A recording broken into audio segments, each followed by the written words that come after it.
Hi Aries, welcome to your mid-month readings. As always, keep in mind that this is only a general reading. Always take what feels right and with what does resonate within your own life experiences during this time.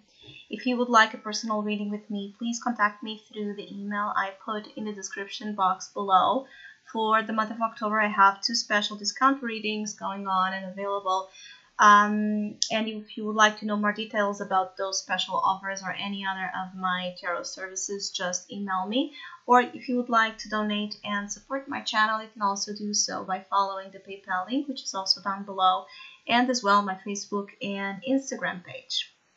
So Aries, I do feel like your energy presents itself during this mid-month as being very focused and very resistant. It's like an energy where you're stubborn and inflexible and you're prioritizing, the truth and nothing but the truth, and only focused in proceeding ahead, kind of not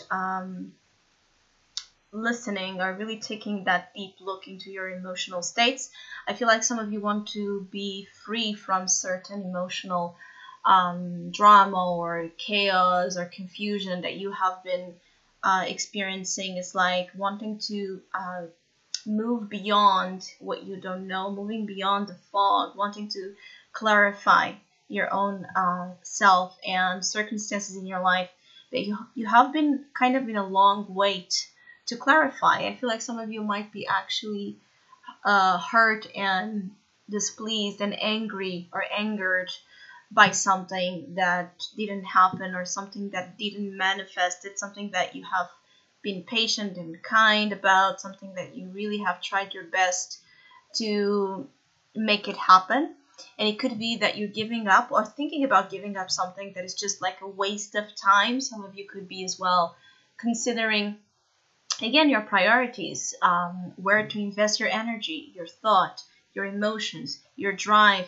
But I feel like you're trying to be very maybe too strict towards your own being. It's like, and this can create strong sense of imbalances, like having days where you feel like you're on the top of the world and there's nothing you can manage because you don't feel, so you don't feel easily, let's say. You're not easily affected by emotions, so you keep that armor, that defense, and you're able to do many things and you can feel on the top of the world as you can manage.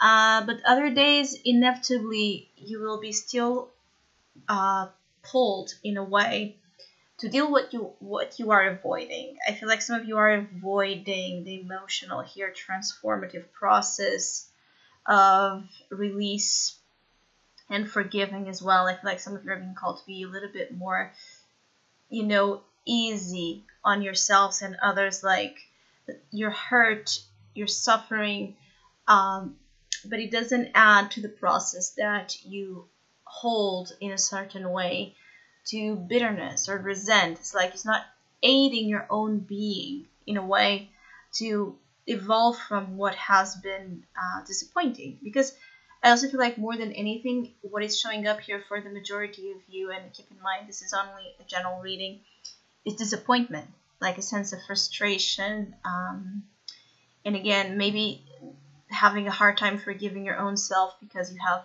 wasted time or wasted energy in something that was not worth it. Well, if you did it, if it happened, if it was a situation that you went through and it's like there's no such thing as senseless experiences, even those that turn out to be a clear illusion, straightforward illusion. You needed to understand that. You needed to go through that experience of illusion so you can really understand what an illusion is, why you were driven to that illusion, why you were driven to that disappointing situation. Because more than this being about the situation itself is about you, right? What it is about you in your internal process that wanted to encounter this illusion experience. And you can say and argue as much as you want that you didn't choose this, but in a way you attracted this to grow and evolve. And so maybe when the next experience of temptation to give in to illusion happens, you won't go for it because you already know what it is. Or you will go with more caution.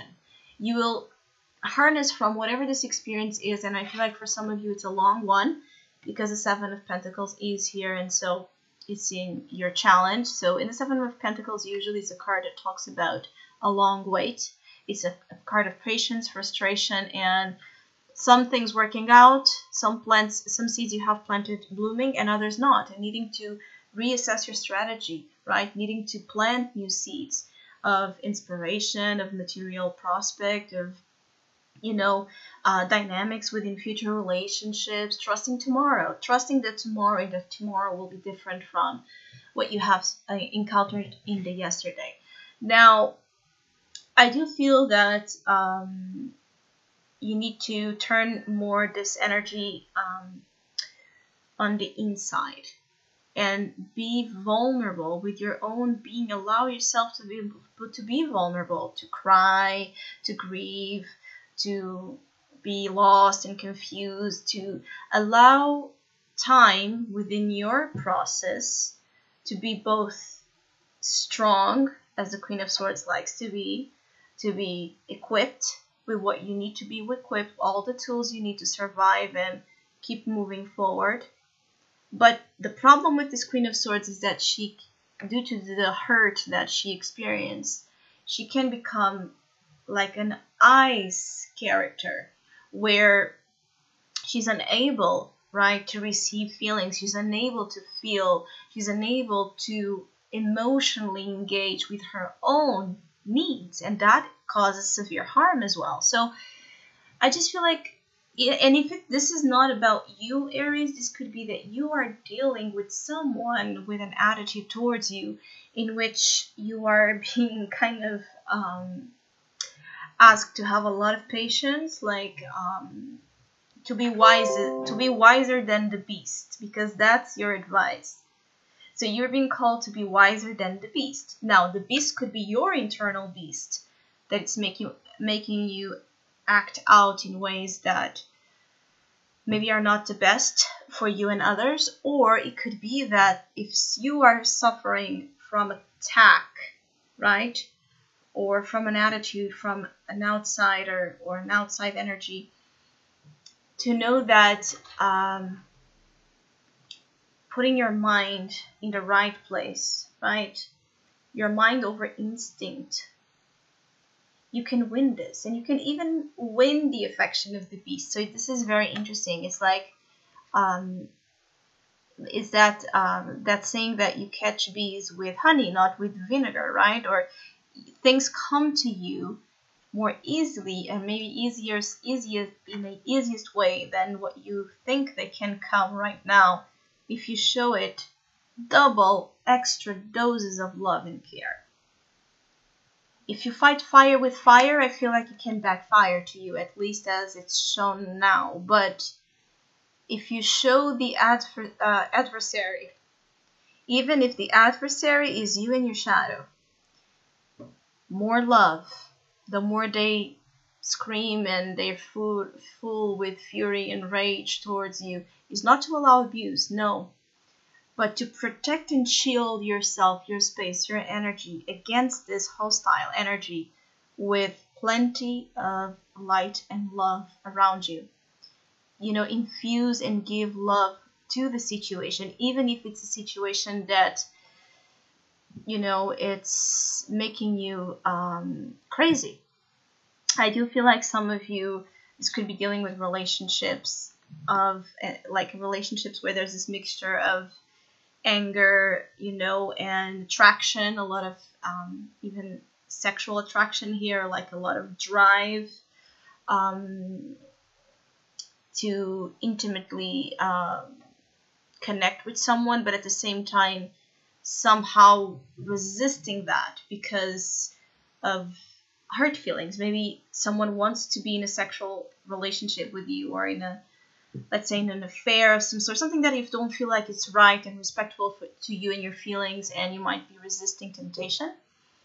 Or it could be that you are tempting someone as well. There's a very interesting drive here within the physical aspect of your bonds. It's not to say that there's not something else in this connections you have, but I'm feeling like for now, or in this mid-October, there's a lot about the intimate aspect that is displaying